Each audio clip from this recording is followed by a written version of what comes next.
Bonjour à tous. Aujourd'hui, nous allons explorer des enseignements profonds de la Bible. Vous connaissez la Bible, n'est-ce pas? Le premier chapitre de Matthieu est comme un immense arbre généalogique. Mais pas n'importe lequel, c'est celui de Jésus. Matthieu chapitre 1, au verset 1 à 17, nous donne la généalogie de Jésus, fils de David, fils d'Abraham. Imaginez-vous être Joseph. Vous êtes tranquille, en train de faire votre métier de charpentier, et soudain, votre fiancée est enceinte. Mais pas de vous.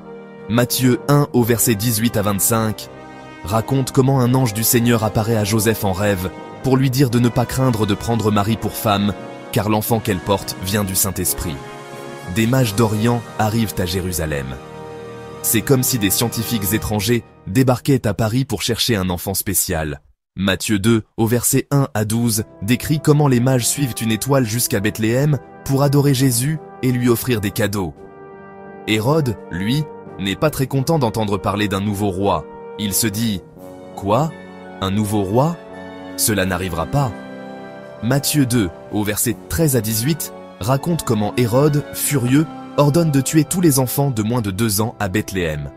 Joseph, Marie et le bébé Jésus deviennent des réfugiés. Imaginez le Fils de Dieu qui doit fuir dans un autre pays.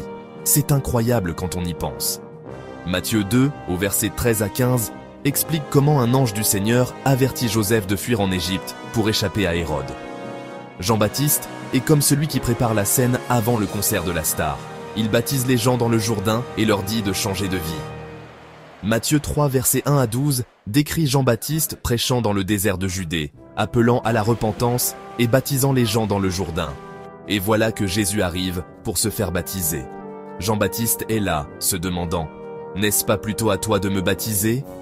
Matthieu 3, versets 13 à 16, raconte comment Jésus vient de Galilée pour être baptisé par Jean dans le Jourdain et comment le ciel s'ouvre après son baptême. Le ciel s'ouvre, l'Esprit de Dieu descend comme une colombe et une voix du ciel dit « Celui-ci est mon Fils bien-aimé, en qui j'ai mis toute mon affection. » Matthieu 3, versets 16 à 17, décrit cette scène incroyable où Dieu confirme l'identité de Jésus.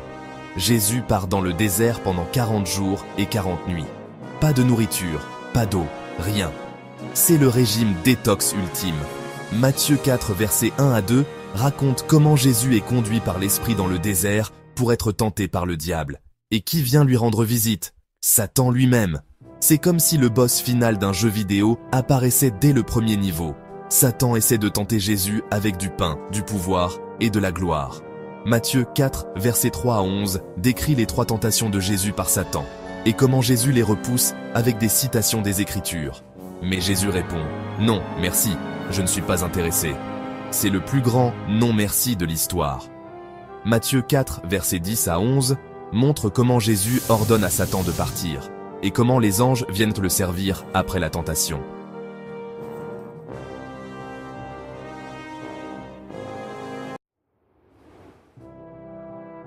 Les mages trouvent Jésus et lui offrent des présents précieux, de l'or, de l'encens et de la myrrhe. Ces cadeaux symbolisent la royauté, la divinité et la souffrance future de Jésus. Un ange apparaît à Joseph dans un rêve et lui dit « Lève-toi, prends l'enfant et sa mère et fuis en Égypte. Reste là jusqu'à ce que je te parle, car Hérode cherchera l'enfant pour le faire périr. » Joseph se lève, prend l'enfant et sa mère de nuit et part pour l'Égypte. Il reste là jusqu'à la mort d'Hérode, accomplissant ainsi ce que le Seigneur avait dit par le prophète. « J'ai appelé mon fils hors d'Égypte. » Imaginez, le Fils de Dieu qui doit fuir dans un autre pays. C'est incroyable quand on y pense. Cela montre la vulnérabilité et l'humanité de Jésus dès son plus jeune âge. Hérode, voyant qu'il a été trompé par les mages, entre dans une grande colère. Il envoie tuer tous les enfants de 2 ans et moins à Bethléem et dans tout son territoire, selon le temps dont il s'était soigneusement enquis auprès des mages. Jean-Baptiste apparaît, prêchant dans le désert de Judée et disant « Repentez-vous, car le royaume des cieux est proche. » Il est celui dont il a été parlé par le prophète Ésaïe, disant « Une voix crie dans le désert, préparez le chemin du Seigneur, aplanissez ses sentiers. » Les gens de Jérusalem, de toute la Judée et de toute la région du Jourdain viennent à lui, confessant leurs péchés, et ils sont baptisés par lui dans le Jourdain. Jean dit « Moi, je vous baptise d'eau pour la repentance, mais celui qui vient après moi est plus puissant que moi. et je ne suis pas digne de porter ses sandales. Lui, il vous baptisera du Saint-Esprit et de feu. » Alors Jésus vient de la Galilée au Jourdain vers Jean pour être baptisé par lui.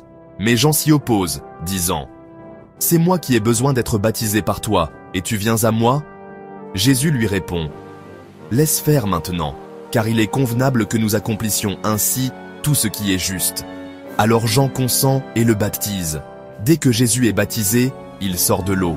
Et voici, les cieux s'ouvrent, et il voit l'Esprit de Dieu descendre comme une colombe et venir sur lui. Et une voix des cieux dit « Celui-ci est mon Fils bien-aimé, en qui j'ai mis toute mon affection. » Jésus est conduit par l'Esprit dans le désert pour être tenté par le diable. Après avoir jeûné 40 jours et 40 nuits, il a faim. Le tentateur s'approche et lui dit « Si tu es le Fils de Dieu, ordonne que ces pierres deviennent des pains. » Mais Jésus répond « Il est écrit, l'homme ne vivra pas de pain seulement, mais de toute parole qui sort de la bouche de Dieu. » Satan le transporte alors dans la ville sainte, le place sur le haut du temple et lui dit « Si tu es le Fils de Dieu, jette-toi en bas, car il est écrit, il donnera des ordres à ses anges à ton sujet, et ils te porteront sur les mains, de peur que ton pied ne heurte contre une pierre. » Jésus lui dit « Il est aussi écrit, tu ne tenteras point le Seigneur, ton Dieu. » Après avoir vaincu Satan, Jésus commence son ministère en Galilée. Il marche le long de la mer de Galilée, voit 2 frères, Simon, appelé Pierre, et André, qui jettent un filet dans la mer, car ils sont pêcheurs. « Suivez-moi et je ferai de vous des pêcheurs d'hommes. » Aussitôt, ils laissent leur filet et le suivent. Jésus continue son chemin, voit 2 autres frères, Jacques, fils de Zébédée, et Jean, son frère, dans une barque avec Zébédée, leur père, en train de réparer leur filet. Il les appelle, et aussitôt ils laissent la barque et leur père, et le suivent, eux. Aimez vos ennemis et ne vous inquiétez pas pour demain. Jésus monte sur une montagne, s'assied, et ses disciples viennent à lui. Il ouvre la bouche et les enseigne, disant « Heureux les pauvres en esprit, car le royaume des cieux est à eux. Heureux ceux qui pleurent, car ils seront consolés. Heureux les débonnaires, car ils hériteront la terre. Heureux ceux qui ont faim et soif de justice, car ils seront rassasiés. Heureux les miséricordieux, car ils obtiendront miséricorde. Heureux ceux qui ont le cœur pur, car ils verront Dieu. Heureux les pacificateurs, car ils seront appelés fils de Dieu. Heureux ceux qui sont persécutés pour la justice, car le royaume des cieux est à eux. » Et voilà, c'était les 7 premiers chapitres de Matthieu en détail. Si vous avez aimé cette vidéo, n'hésitez pas à liker, commenter et partager. Et surtout, abonnez-vous pour ne pas rater la suite de cette histoire incroyable. Après avoir vaincu Satan, Jésus commence son ministère. Et comme tout bon leader, il a besoin d'une équipe. Alors il se promène au bord de la mer de Galilée et voit des pêcheurs. « Suivez-moi et je ferai de vous des pêcheurs d'hommes. » C'est comme un recrutement LinkedIn, mais version 1er siècle. Enfin, dans les chapitres 5 à 7, Jésus partage ses enseignements. C'est comme un TED Talk, mais sur une montagne. Il parle d'amour, de pardon, de ne pas juger les autres. Il dit des choses comme « Aimez vos ennemis » et « Ne vous inquiétez pas pour demain ». C'est comme un guide de développement personnel, mais version divine. Le sermon sur la montagne.